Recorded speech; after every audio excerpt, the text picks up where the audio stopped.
They got an Airstream there. Huge fan of Airstreams. Guys, I'm so excited for this freaking event.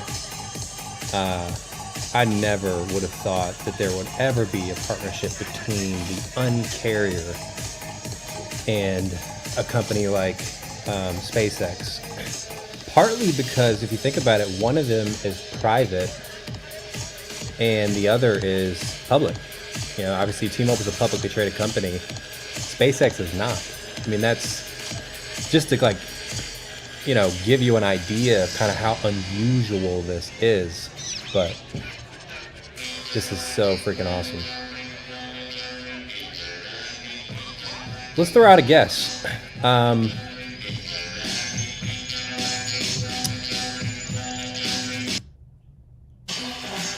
Yeah, I assume there's probably going to be some more mess ups like that. There's got to be tons of people tuned into this.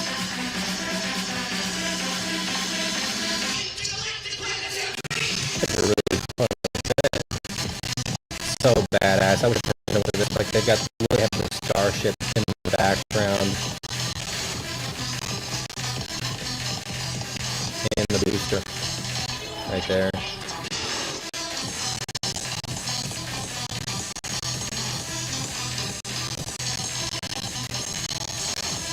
If history is any judge, this is going to be SpaceX events usually start way late. So T-Mobile ones do not. So maybe because T-Mobile's involved in this, it'll actually start on time. Just like observing crowds is really interesting. You've got a lot of, you know, movement into T-Mobile fans, obviously, and then you've got some, I see Falcon 9, Falcon t-shirts. Just saw a cowboy hat walk by. Really cool mix of people here.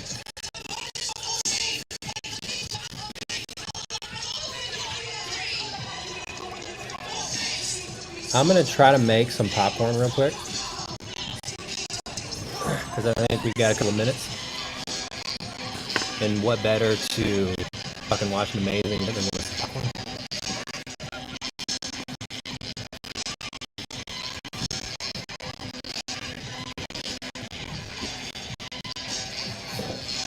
Top secret.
right. Potatoes, soup, and nukes that I ordered earlier for lunch that I already ate. We got popcorn.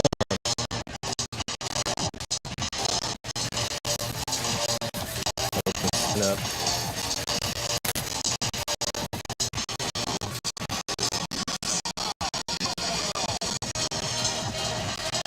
Look at that. 3 starships. So dope.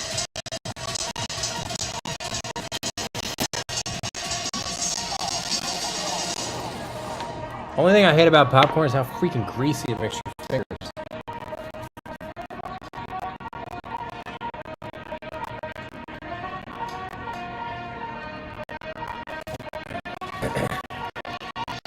Oh, this popcorn is amazing.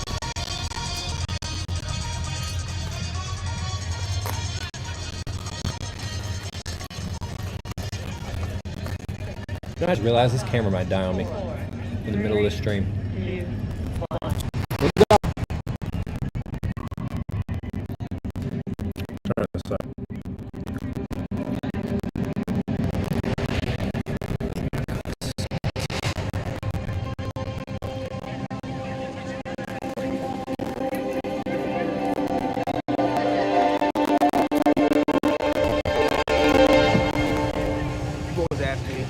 People always ask me, I'm afraid, but I get scared, and I'm sailing.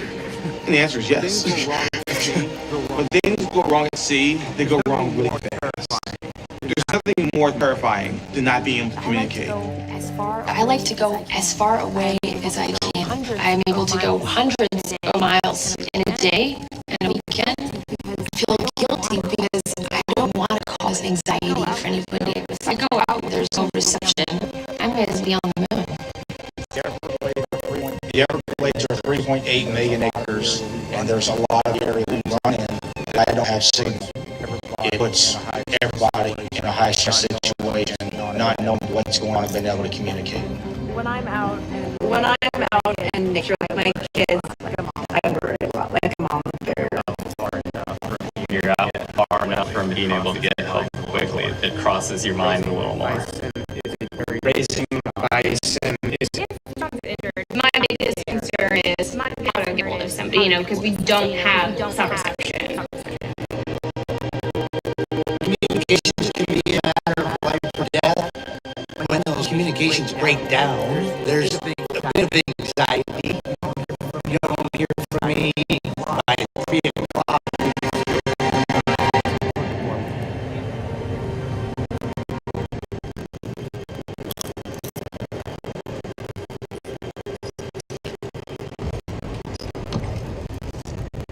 Oh yeah. This is so awesome.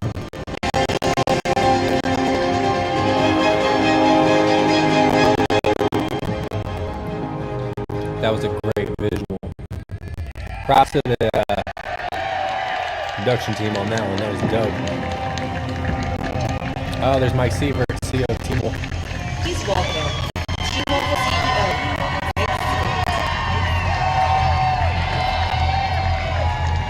Good evening, everybody. Good evening, everybody. How you doing? I hope you're all happy to be here like I am. Feeling good?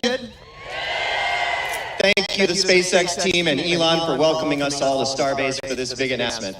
I have to tell you, 2 months ago, I gave a little preview of this without a lot of people knowing that I did.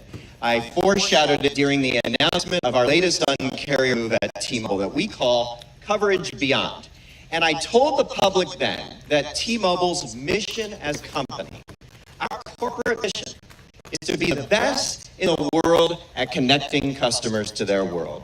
And that groundbreaking move, Coverage Beyond, was all about connecting people beyond the reach of our cellular network. With that move, we became the first company of our kind worldwide to offer ubiquitous global cellular high-speed data built right into our most popular plan. 220 countries around the world connected to cellular partners that we have. And we announced that we'd connect you when you're on your way by partnering with all the major airlines in the United States for built-in Wi-Fi for the entire flight at no extra charge. That was coverage beyond. Too cold. And tonight, we're taking things together with our new partners at SpaceX, a huge, giant leap forward. Because tonight we are announcing a technology alliance that we call Coverage Above and Beyond. This is awesome. And it's big because it is about solving the biggest pain point in the over 40-year history of our industry. This partnership has a vision that is the end of mobile dead zones. Listen, this is a big pain point. Our country is vast. In fact, it's the 4th largest country in the world by landmass.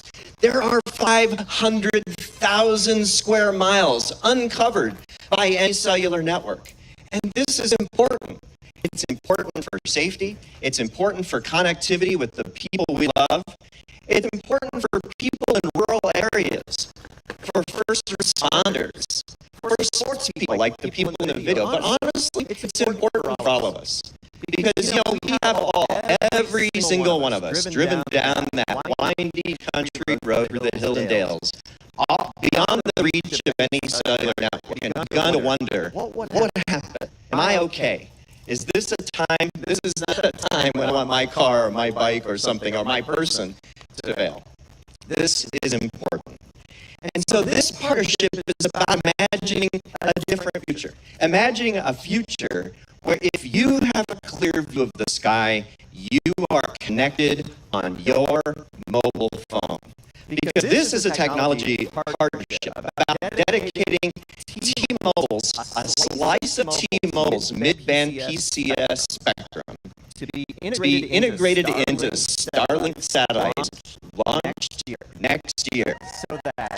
So that our vision becomes that you can connect with your existing phone. Incredible. That is incredible. What? Because it's a lot like putting a cellular tower in the sky. Just a lot harder. And that's why we're here with the world experts at SpaceX. Because we're using a piece of spectrum that your phone already knows.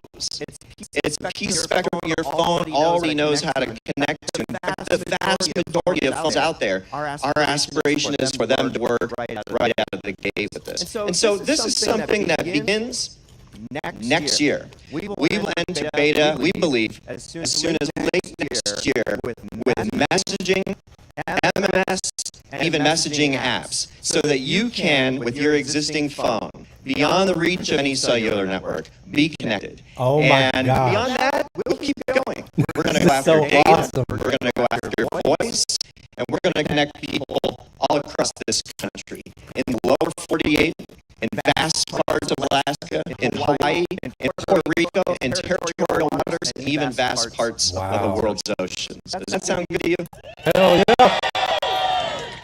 And it's also something that we like to work in all the territories of foreign nations as well. And so this is, in addition to something we're doing in the country, a call to carriers worldwide.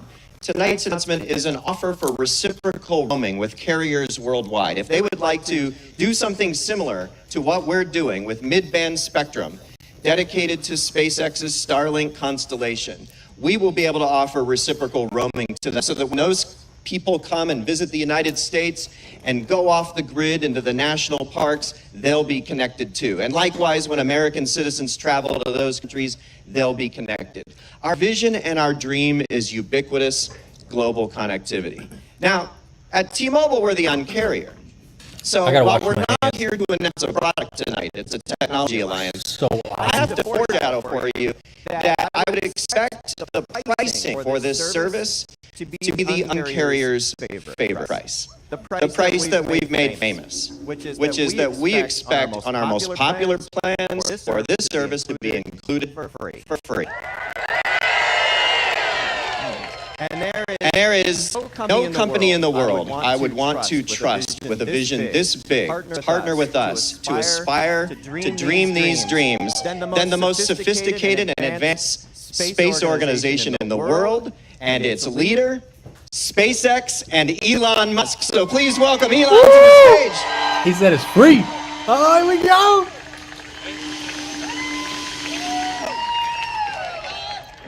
This is so awesome. Hey guys. So yeah, welcome to Starbase.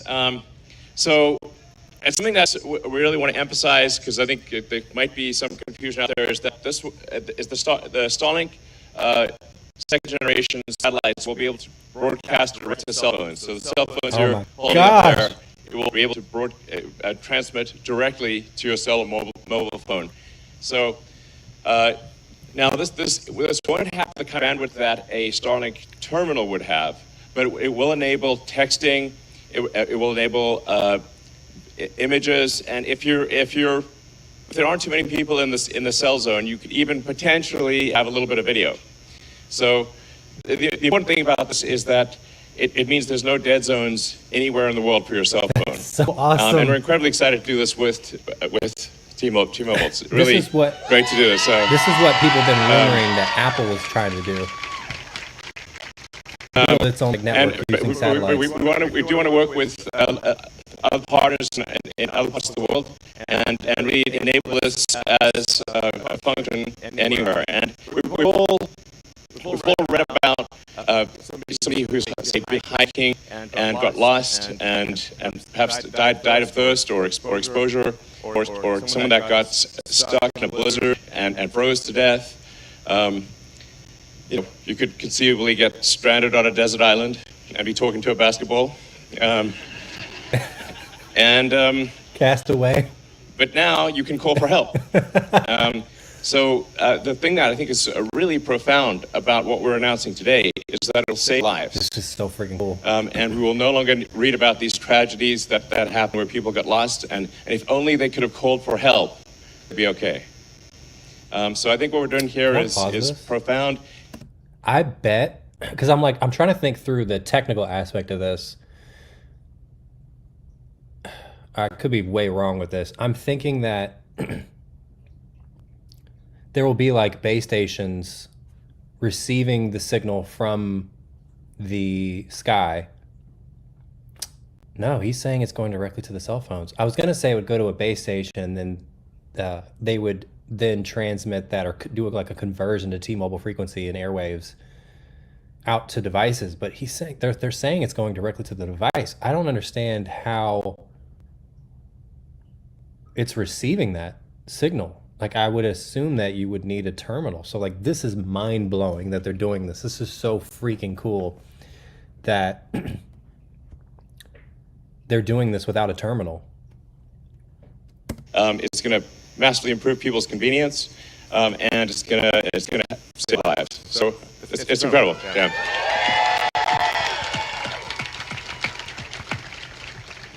And the way we're doing this is with really quite big antennas. So people might be wondering what.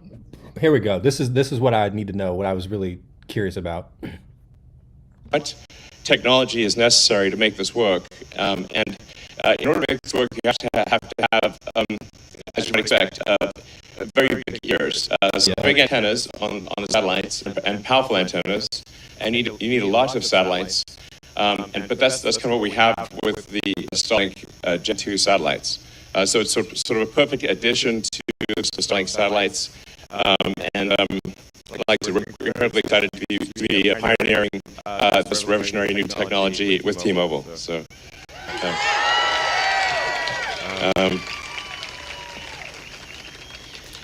so if you want, all right. So if I heard that right, because I'm thinking you got to add external antennas to like the mobile device to pick the signal up. He's saying their Gen 2 satellites have these new big antennas that are just transmitting it right down. Will have the capability to transmit it right down to the cell phones. So the advancement is on the side of the satellite, not on the mobile device. So that answers my other question, which was, you know, like when a new technology comes out, when 5G comes out, right? You've got to obviously go get that mobile device that has 5G built in. So like my next question was going to be like, are people going to have to upgrade for this? But it sounds like they're not. It sounds like that people can use their existing cell phones, which is so freaking awesome. If you're wondering, you know, what do I need to do to make it work? You don't need to sort of point to the sky like all the satellites or anything like that. We're confident that it will be able to work if it's in your pocket or if you're in your car. Certainly, if you're walking outside or if you just put your cell phone out, it'll work great. But we think even in your pocket and in your car, it'll work well. And we think probably up to 2 to 4 megabits per cell zone. So that's thousands of voice calls and. The other thing that I really want to know is it's got to be spectrum. Like what does SpaceX even need T-Mobile for, if not spectrum? That would be literally the only reason why they might have partnered with a carrier is to utilize their spectrum. Yeah, because it's like otherwise, SpaceX would roll the shit out themselves and have their own, literally create their own cellular network, satellite/cellular network. So my guess is they have to partner to leverage the spectrum holdings of T-Mobile, which is in the 600 megahertz, 700 megahertz frequencies, 1921, and the 2.5 gigahertz spectrum that they acquired from Sprint. That's got to be what it is. You know, millions of text messages. So, I think this is a really a massive game changer. I hope that I'm being maybe a little repetitive on some of these things because I sometimes wonder, like, is the profundity of what we're saying actually going to, will the public understand this? Hello, public. Because those in the audience from T-Mobile and SpaceX obviously understand what we're talking about. It is really a really big announcement, but I hope that the public understands the magnitude of the announcement as well. It's in a nutshell, it's that's what it comes down to. So. Hey, let me call you back. I'm watching SpaceX event.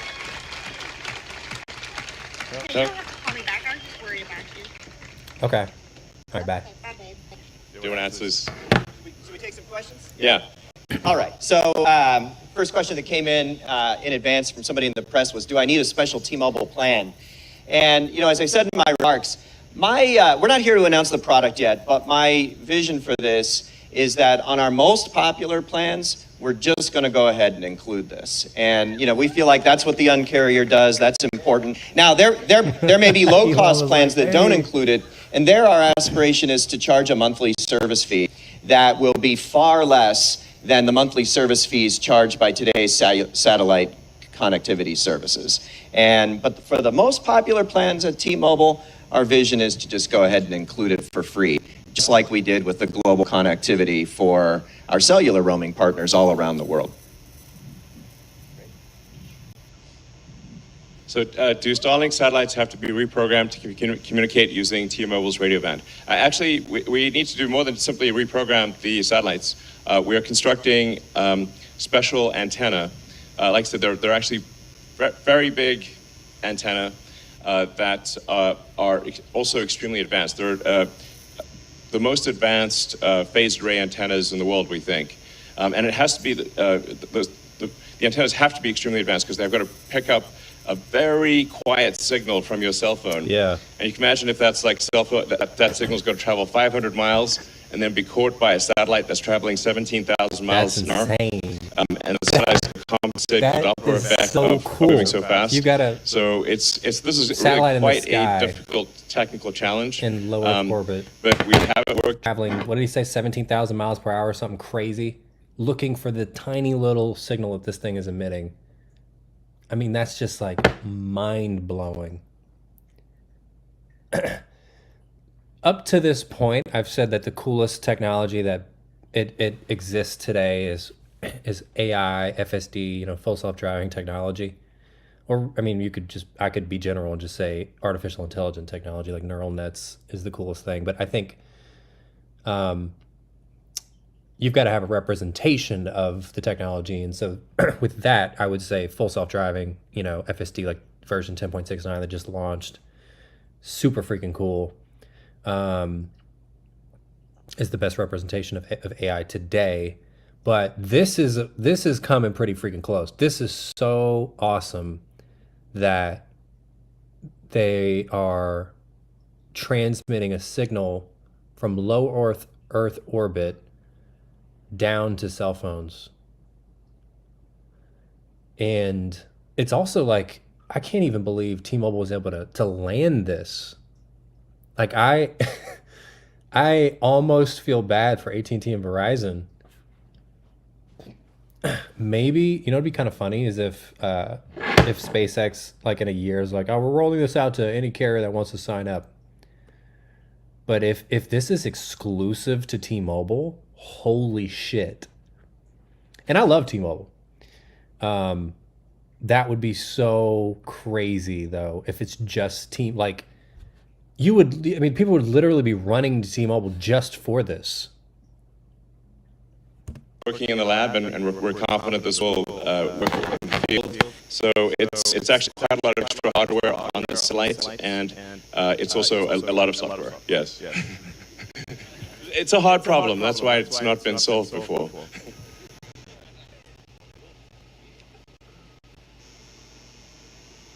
So the question is the invitation for all carriers across the world, just the U.S. to start.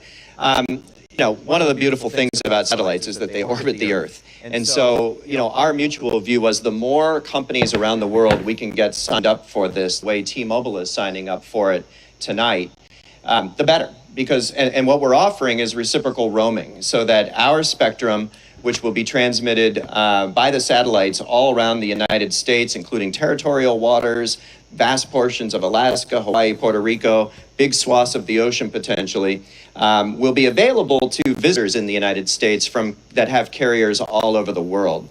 And our view is that the best way to do this would be to ask them to also participate, find a piece of mid-band spectrum in their country from their carrier that they can dedicate to this in partnership with SpaceX, and then our customers would benefit from the same thing when our customers visit their country.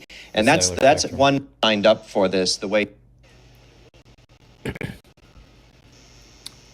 So the question is the invitation for all carriers across the world or just the U.S. to start? One of the beautiful things about satellites is that they orbit the Earth. And so, our mutual view was the more companies around the world we can get signed up for this, the way T-Mobile is signing up for it tonight, the better. Because, and what we're offering is reciprocal roaming, so that our spectrum, which will be transmitted by the satellites all around the United States, including territorial waters. Called it. That's what it is. I mean, it's what it has. It's almost like seems so obvious that they're giving SpaceX access to and SpaceX's satellites, obviously, access to their spectrum frequencies. And I think my camera just died. Oh, it just died. Okay. Let's flip over to a different camera.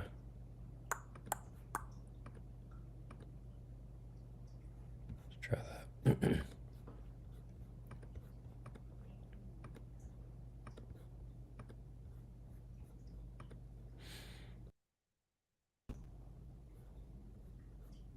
Yeah, my camera just died.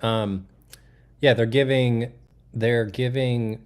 access to their spectrum. I can't get this camera to come back on. Let's see.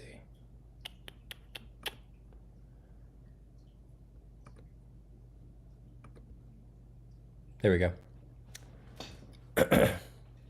Yeah, this one just... Oh, wow, it is hot. That one just overheated. Called that too. I said that might happen. keep rolling. Vast portions of Alaska, Hawaii, Puerto Rico, big swaths of the ocean potentially, will be available to visitors in the United States that have carriers all over the world. And our view is that the best way to do this would be to ask them to also participate, find a piece of mid-band spectrum in their country from their carrier that they can dedicate to this in partnership with SpaceX, and then our customers would benefit from the same thing. For those who don't know, our mid-band is, or the mid-band is 2.5 gigahertz spectrum, which is what they acquired from the Sprint merger. Something else a lot of people don't know is that the 2.5 gigahertz spectrum holdings that Sprint had was almost double the holdings of AT&T and Verizon spectrum combined, which is so crazy. When our customers visit their country. And that's one way this could roll out. And so tonight's message is a call to those carriers to get involved and join the party. So this is an open invitation to carriers around the world. Please get in touch with us, and we'd love to partner with you and enable this globally. So, yeah. I wonder if they're dancing. Next question, right? Dancing around the big question here, which is other U.S. Carriers. I mean, I think he just answered the question. He said it as politely as you can or professionally as you can at a T-Mobile event, but he said we are opening this up to everybody, all carriers across the nation. I think he's saying, including Verizon, AT&T. Yeah, because if you can configure a satellite and its antennas to not only transmit T-Mobile's 2.5 gigahertz spectrum, but you could also, or if you can do that and also do other global carriers, then why wouldn't you be able to also do Verizon, AT&T? So my guess is that T-Mobile will not be the only US-based carrier to do this. It just would be too much of an advantage. It's so freaking cool. I don't see, I think like lawsuits would come from Verizon, AT&T if they weren't able to do something like this. So anyways. In front of us, will Starlink handle any of T-Mobile's backhaul transport? Well, we're open to that, and we're partners now. So, that'd be great. Yeah, and it's I'm a Starlink customer, so I use the Starlink service right now, and it has blown my mind. I mean, it's an amazing service with massive capacity and speed and in my experience, fantastic reliability. And so, I do think there's an opportunity as we reach further and further into certain rural areas to make that the way we reach people with full voice data and messaging services. And so, certainly we're open to that.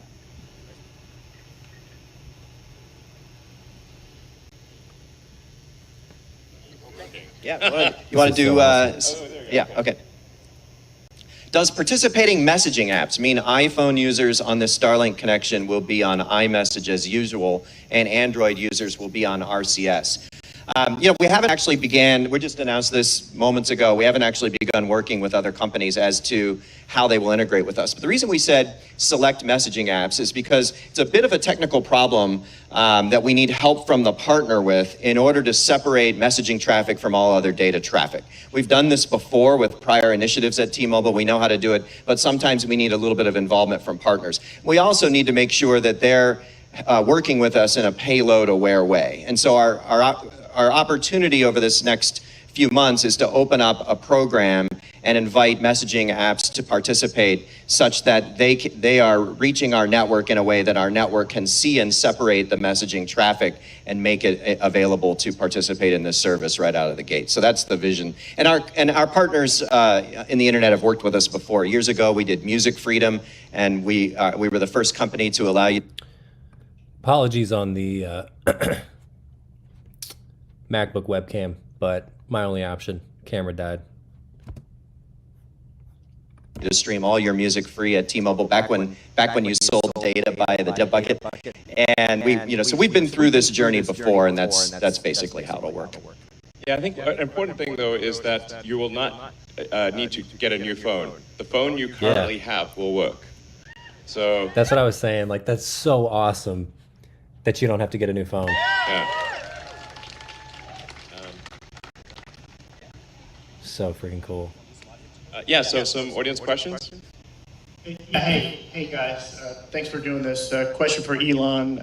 Eric Berger from Ars Technica. You said the Gen 2 antennas are very big.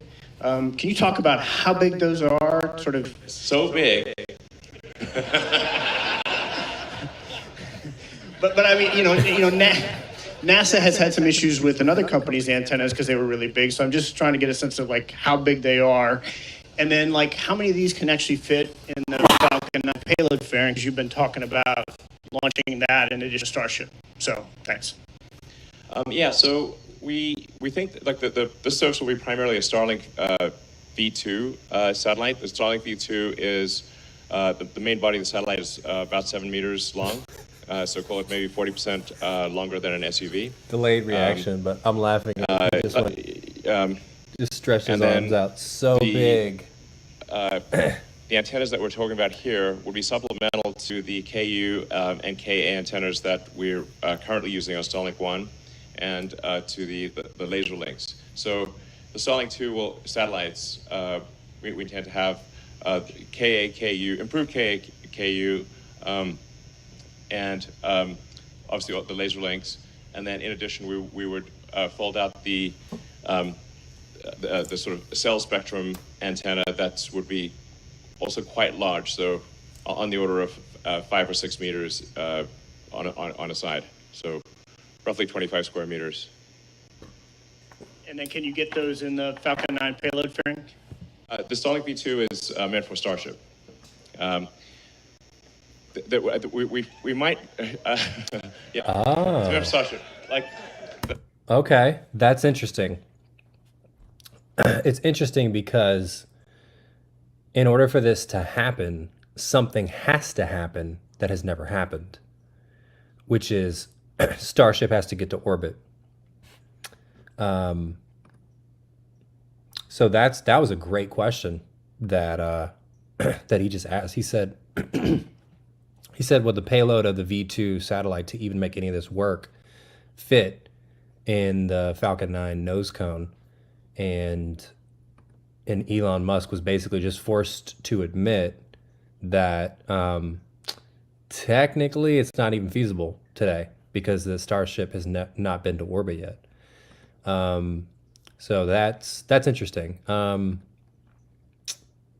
But full confidence that it will get to orbit. Starship is so freaking cool. It's the coolest rocket ship ever made. I mean, he's pointing at it right now. But that's just interesting thing to note that the V2 was built for the Starship's payload. Those things. He said those things. There's a Starlink V2 those satellites things behind me are very large and too big to fit in a Falcon 9. But we're actually looking at an interim solution, which is like a sort of Starlink V2 Mini that would maybe launch if the Starship program is delayed longer than expected. We'd launch a sort of a smaller Starlink V2 kind of Mini that would fit on a Falcon 9. Thank you.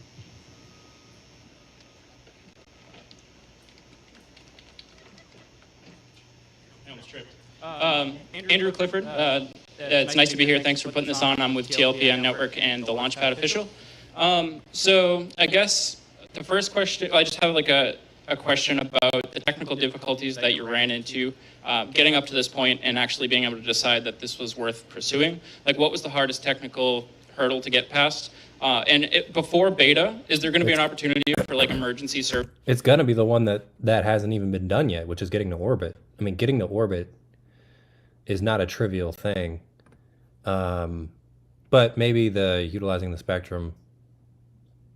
Yeah, it's either the V2 antenna development or getting to orbit. It's like one of those two things. Services or anybody to kind of get their hands in on this to see how well it works?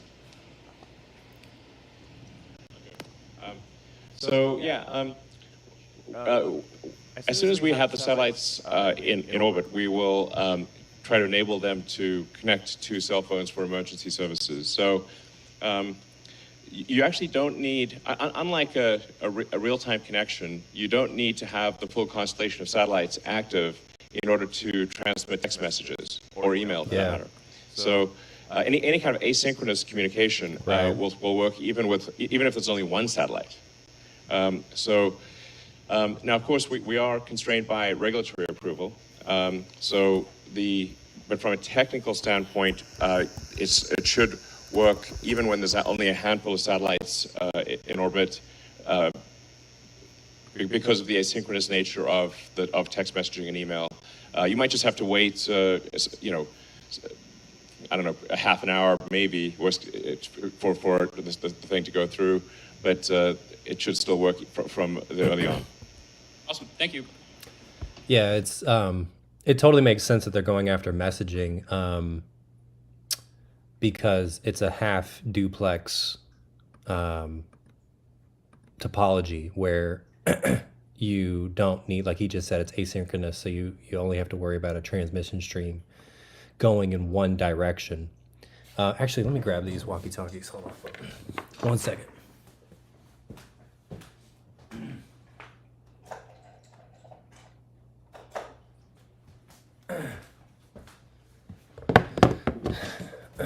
So these walkie-talkies, one of the reasons that I purchased them was they have this really cool technology where you can basically send a text message utilizing obviously the antenna and the frequency waves of these walkie-talkies, which use FRS radios, family radio service. These are FRSs. Most walkie-talkies you get are FRS. There's also GMRS and a couple of other ones, like CBRS. But anyways, yeah, so really cool. It's like, it's on their Talk About app. You download the app, and basically it uses this as a modem, and you send the message within the app, and then that signal gets transmitted to this, and then this sends it to the recipient's walkie-talkie, and they have to have the same one, obviously. And then it modulates the signal, sends it to Bluetooth, sends it to their cell phone, decodes the text message. So anyways, it just made me think of these, because it's like an application where you wouldn't think it can do texting, and it can. It's like, you would not think to be like sending a text from a freaking satellite, but that's what's about to happen.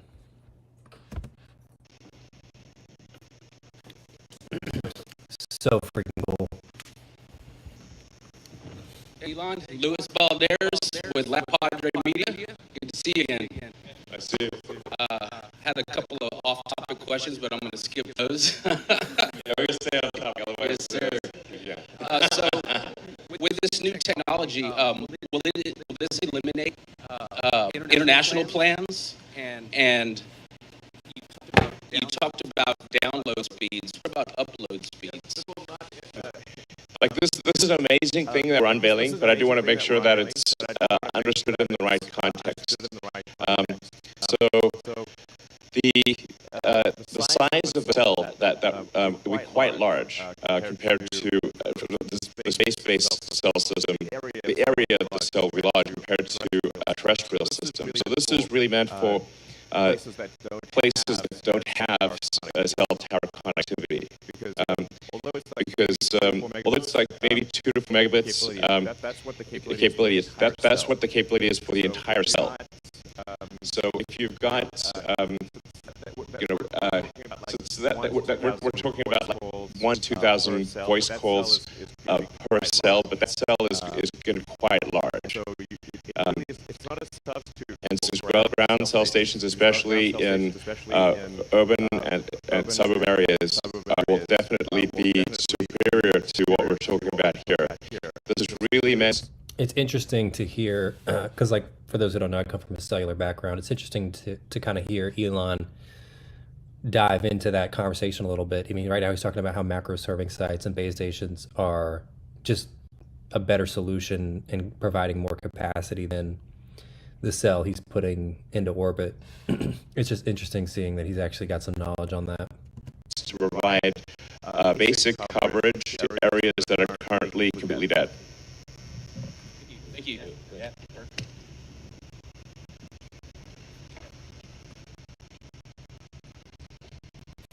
It's so cool just seeing them up on stage. Good evening, Christian Von Pricing with KRG here in West Local, local affiliate. I wanted to ask about situations that we have here in the Rio Grande Valley in South Texas. The winter freeze, hurricane, big flood situations where we kind of run out of bandwidth. We start losing cellular connectivity. It affects everyday people. It affects first responders. So with what we were talking about earlier, is it going to help assist with that situation?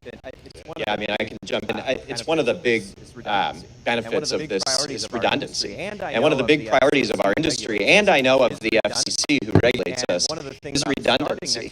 And one of the things about starting next year with messaging, as opposed to trying to plunge right into voice and data right away, is that with messaging, we should be able to handle a lot of messages, many thousands of messages that can be sent. And so when you do have outages that happen through natural disasters or otherwise, there's an opportunity for people at scale to be connected in real time. Elon is saying there could be a lag at first, but he's talking about before we reach commercial service, right? So eventually, as we hit commercial service and need beta, this is real-time messaging where you send a message, you get an answer. You know, you're connected. And by limiting it to messaging and early going, it allows us to address use cases like that, complete redundancy to cellular networks, which are subject to weather because they're here on planet Earth. Yeah, but this really is a big deal. It's a great question to ask because, yeah, even if an entire region or country was lost connectivity because of a severe, hurricane or floods or fires or, tornadoes, earthquakes, there's so many natural disasters, obviously. You actually still have, even if all the cell towers were taken out, your phone is still. Thank you. Cool. Hi, it's Evelyn Arevalo for Tasmanian.com. How What? many Starlink users can a single Starlink satellite support? So in this context of for this application, we're talking about roughly 2-4 megabits per cell zone. So it depends on how many people are in that cell zone. Divide that bandwidth by the number of people in the cell zone and who are using it simultaneously. So what that since a voice call is about 2 kilobits, that's 1 to 2,000 simultaneous voice calls. I love it. This is why I love Elon, is he's not your typical CEO. This dude diving in to the technical aspects of something that hasn't even launched yet, right next to, obviously a telecom CEO, and this isn't his industry. Yeah, I mean, yeah, because like he's talking about a voice session, right? Like SpaceX's Starlink has never worried about voice sessions. They're transmitting data, although in today's world, almost all voice calls are transmitted as data now. They're like data calls. But anyways, just this is why I love Elon. It's like he knows his stuff. He's not just a guy up there commanding people. He really is behind the scenes. He was really sleeping in the factory making the freaking manufacturing happen for the Model 3 and other vehicles. There's hundreds of thousands of text messages that could be sent depending on the length of the text message. Thank you.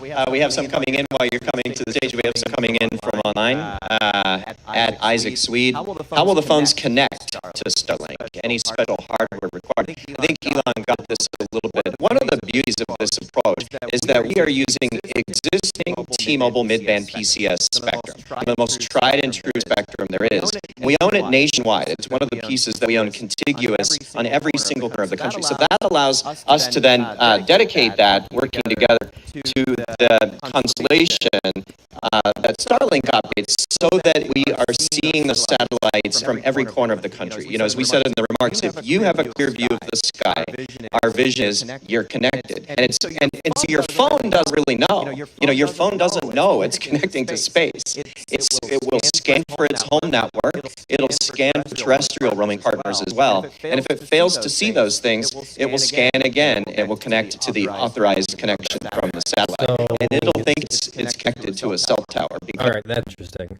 When he said mid-band earlier, I obviously was talking about 2.5 gigahertz spectrum. But he just clarified that it's PCS. And for those who don't know, PCS spectrum is spectrum within the 1850 to 1990 megahertz mid-band range. So it's obviously below the 2.5 that I was referring to earlier. So that's interesting. That's also not the spectrum that they acquired in the Sprint merger. Just throwing it out there to note too. So this is, I believe it's spectrum that T-Mobile already owned. Because that phone is using industry standard technology communication protocols, and it has the spectrum already built in. At least the vast majority of phones in circulation today do. That's cool. I wonder why they went with PCS. It's designed to just fully emulate a cell tower. And it has to do, there's quite a bit of complex hardware and software in that, because it is moving so fast. They're traveling overhead at 17,000 miles an hour. Normally a cell phone tower does not travel at 17,000 miles an hour. So the phone's like, so we actually have to adjust the signal to account for something called the Doppler effect, which is sort of a increase in frequency as you comes towards you, and a decrease as it goes away. Yeah, anyway, but anyway, it works. It's complicated, but it works, and no extra hardware is needed. So that is. Yeah, hey, Paul Michaels with Ocean Camera Space Corp. So your both companies are going to work together, kind of. Cellular LTE band 2 that T-Mobile provides, which is the 1900 megahertz spectrum frequency. Band 4 is a combination of 1700 and 21, but it doesn't seem like they're using that. It just seems like it's the PCS band 2. So it's interesting. Contribute different infrastructure together to build a bigger network and stuff. How do you see this maybe going further into the solar system, maybe future partnership there? Well, we'd love to have T-Mobile on Mars. We'd love to have T-Mobile on Mars. That's going to be the quote of the day. That's going to be on an article title tomorrow. We'd love to have T-Mobile on Mars. I got to rewind that. Maybe future partnership there. Well, we'd love to have T-Mobile on Mars. I can't believe you said that. That's awesome.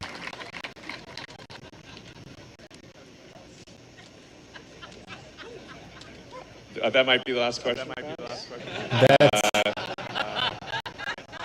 That's okay, a great question to go out on. I guess thanks everyone, and we look forward to providing you with this great service and working together with T-Mobile to bring it to you. So yeah.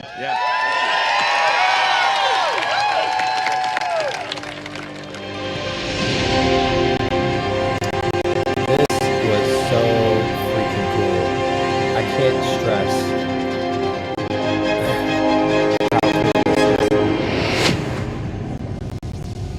Wow.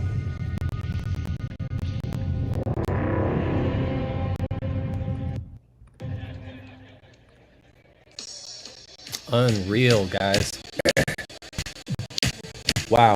So to recap, there's a V2 satellite going into space. Obviously,